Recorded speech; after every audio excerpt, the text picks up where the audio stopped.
વિશ્વ નેતા અને યશસ્વી વડાપ્રધાન શ્રી નરેન્દ્રભાઈ મોદીએ સામાન્ય માનવીના હિતોને તેની સરળતાઓને ઇઝ ઓફ લિવિંગમાં કેન્દ્ર સ્થાને રાખ્યા છે.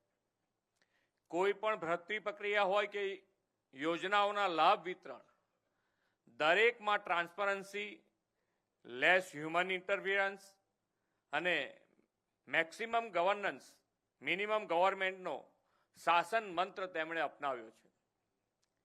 ગુજરાતના કાયદા જગતમાં આજે એ જ શાસન મંત્રને સાકાર કરતો ઐતિહાસિક અવસર છે.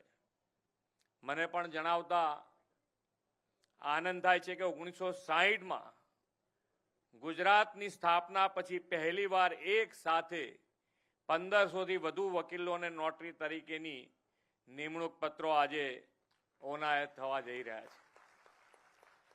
નોટરી તરીકેના પ્રમાણપત્ર મેળવનાર સૌ વકીલોને મારા તરફથી પણ ખૂબ ખૂબ શુભેચ્છાઓ પાઠવું છું.